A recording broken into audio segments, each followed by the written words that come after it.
শ্রাবণীর আর একটা নতুন ব্লগে আপনাদের স্বাগত জানিয়ে ভিডিওটা আমি এখান থেকেই শুরু করে দিলাম। আশা করি ভালো আছেন, সুস্থ আছেন, আমিও ভালো আছি। আপনাদের সুস্থতা কামনা করে তো এদিকে পূবের আকাশ লাল হয়ে এসছে, সূর্যদেব উঠবেন বলে। পাখপাখালির আওয়াজ কী সুন্দর ডাকছে চারিদিক, কী সুন্দর। এখন বাজছে 5:35 নাগাদ। উঠে পড়েছি, বাবিরা যে মিটিং আছে তাড়াতাড়ি বেরোবে বলে, তো বাচ্চার ছুটি আছে। তো চলুন এবার রান্নাঘর দিয়ে ভিডিওটা শুরু করে দিই। নিজের জন্য একটু বাচ্চু বাবি এখন যেহেতু ওঠেনি, ওদের পরে চা করে দেবো। নিজের জন্য একটু লুচি বা আদা দিয়ে চা বানিয়ে নিলাম। আর ভাতের জল রেডি করে ফেলেছি, চালেও একটু জল দিয়ে ফেলেছি। চলুন এবার ভাতটা আগে চাপিয়ে দিই, তারপরে চাটা খাবো। বাসন কোসন নামাবো, বাসি কাজ সবই বাকি আছে, এবার শুরু করব। চলুন জল নিয়ে চলে যাই। উনুনটা সবটাই ঝাঁট দেওয়া হয়ে গেছে, গেটের সামনেটা একটু আছে, কারণ ভাতটা আবার দেখতে গিয়েছিলাম, ভাতের ফেনাটা চারিদিকে পড়ছে, পড়লে একটা বিশ্রী লাগে। ঝাঁটটা দেওয়া শেষ করে দিই, গেটের সামনে ধুয়ে দিই ভালো করে।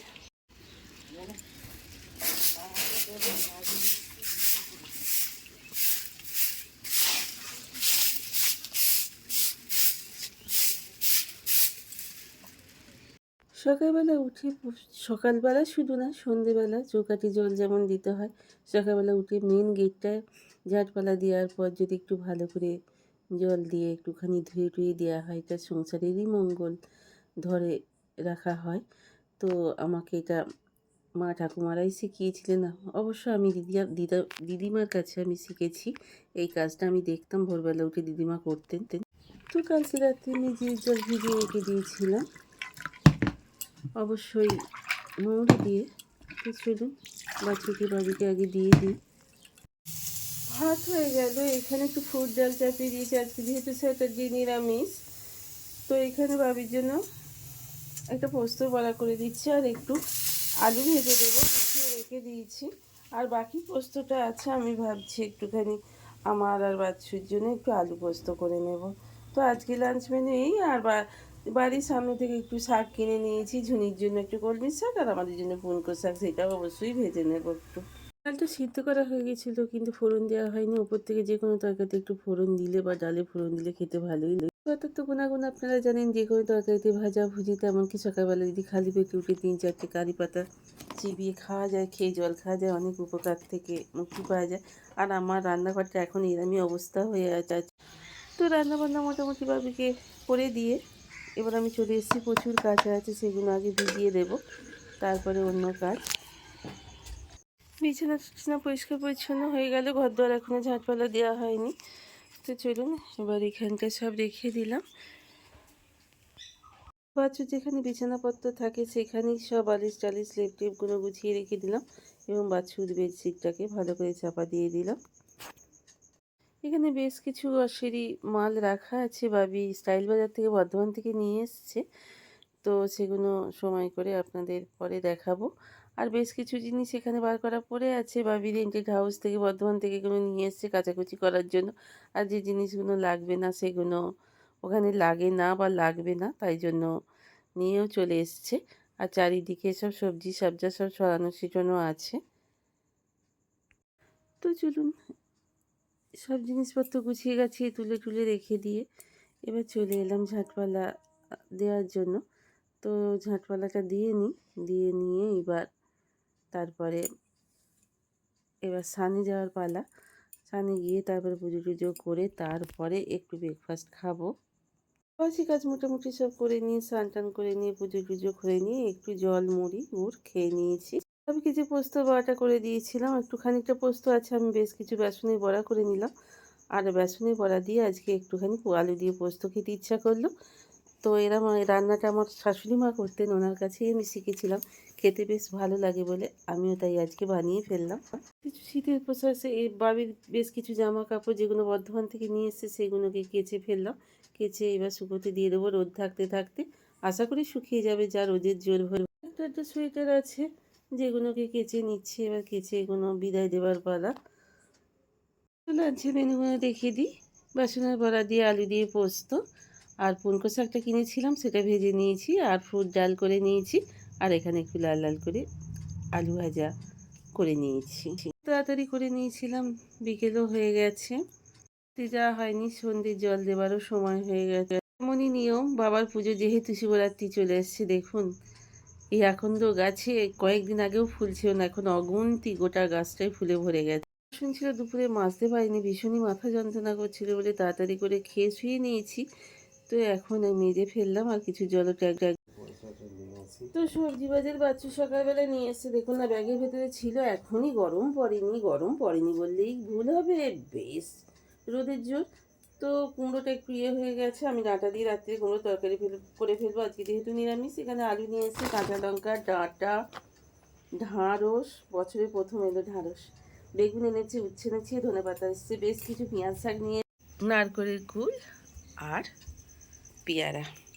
তো এখানে কাঁচা লঙ্কা আছে, আলুগুলো তো বলেই দিলাম আপনাদের, আজকে বাজারেই, আর মাছ তো এনেছি। তো যাই হোক, বেশি বাজার আনাইনি, মাঝে সাঝে এনে দেবে বলে, কলকাতা থেকে এনে দেবে। ভাতটা সকাল সকাল চাপিয়ে দিয়েছি, বিকেল আলু ভেজে একটু টিফিনও করে নিলাম। আজকে ডাঁটা কুমড়ো করবো, কুমড়োটা খারাপ হয়ে যাবে। আমি একটু সকাল সকালই রান্না করে নিচ্ছি, একটা জায়গায় যাওয়ার কথা আছে, তাই জন্য তাড়াহুড়ো করছি। তো রান্নাটা করে আগে রেডি করে রেখে দিই, তারপরে বেরোবো। এখনও পর্যন্ত আশা করে আছি বেরোতে পারি, দেখা যাক ভগবান কি করেন, যেতে পারি কি না, এই সন্ধ্যের সময় বেরোনো হয় কি না। তো যাই হোক, আজকে ডাঁটা কুমড়ো তরকারি করবো বলে সেটা কেটে নিচ্ছি, আনাজটা রাত হয়ে গেছে। এবার আমি চাপাবো, আজকে একটু নিরামিষ তো, ডাঁটা কুমড়ো খাবো ভাবলাম, কাঁচা কুমড়ো আর ডাঁটা দিয়ে একটু সুন্দর করে নিরামিষ তরকারি করব। আর কিছু করব না, জানেন রাত্রি তো খুলু বলে একটু এক মুঠো ভাত খাওয়া, তো এই দিয়েই চলে যাবে। চলুন তরকারিটা চাপিয়ে ফেলি, 5 ফোড়নটা ফোড়ন দিয়ে দিই। তরকারিটা আমার হয়ে গেল, ওদিকে মুসলিম ভাইদের নামাজ পড়ার আওয়াজ হচ্ছে। তো তরকারিটা আমার হয়ে গেছে, ওপর থেকে আমি একটু গরম মশলা, কসুরি মেথি আর একটু আমচুর পাউডার দিয়ে একটু নেড়ে ছেড়ে নামিয়ে নিলাম। তো চলুন এবার ঘরের দিকে যাওয়া যাক, কী কাজ আছে একটু দেখে নিই। কথাতেই বলে না, সেজে গুজে রইলাম বসে, নিয়ে গেল না কপাল দোষে, সেই হয়ে গেল আমার। তো বেশ করে তাড়াতাড়ি সকাল সেই বিকেল রান্নাবান্না করে নিলাম, যাব। আজ আমাদের এখানে স্মার্ট বাজার ওপেনিং হচ্ছিল। তো ভাবি সবই স্মার্ট বাজার বর্ধমান থেকে নিয়ে আসে, আপনাদের দেখাচ্ছি, সব নিয়েও এসছে। কিন্তু এখানে যেহেতু মেমারিতে ওপেনিং হচ্ছিল, তো আমার যাওয়ার খুব শখ ছিল। ভেবেছিলাম ভাবি তাড়াতাড়ি চলে আসবে 1:30টার মধ্যে, আমি সেজে গুজে তৈরি হয়ে নেব, নিয়ে যাব 3 জনে গাড়ি করে। কিন্তু শেয়ার হলো না, ভাবির বেরোতে সেই 8:40 ট্রেন। তো আস্তে 9:30, তারপর তো আর যাওয়া পসিবল হয় না, তাই যাওয়া হলো না। তো তাই জন্যই বলছি, কপালের দোষ সবই বন্ধুরা, কিছু করার নেই। কপাল যদি না নিয়ে যায়, অন্যদিন যাবো, মন খারাপ করে কী হবে বলুন, মেয়েটারও মন খারাপ হয়ে যাবে আমি যদি মন খারাপ করে বসে থাকি, তাই না? এবার দেখিয়ে দিই, বর্ধমান থেকে পরশুদিন এনেছে, সেগুলো আর আমার আর বার করা হয়নি। এটা একটু ফরচুনের সয়াবিন নিয়ে এসছে, 1 বস্তা নিয়ে চলে এসছে। আর এখানে স্যান্ড্রপ,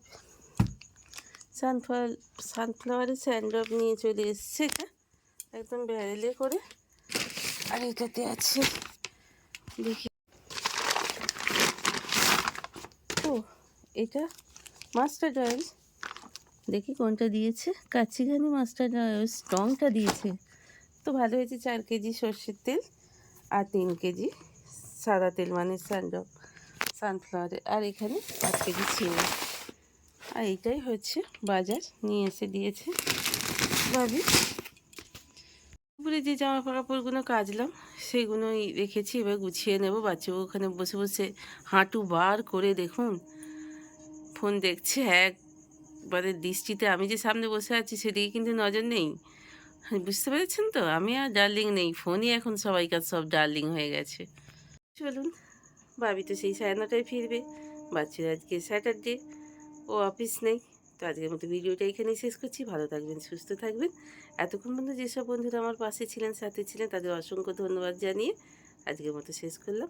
অল টাইম হাসি খুশি থাকবেন, সুন্দরভাবে নিজের পরিবারের সঙ্গে দিন যাপন করবেন, এই আশা নিয়ে আজকের মতো শেষ করলাম। Good night.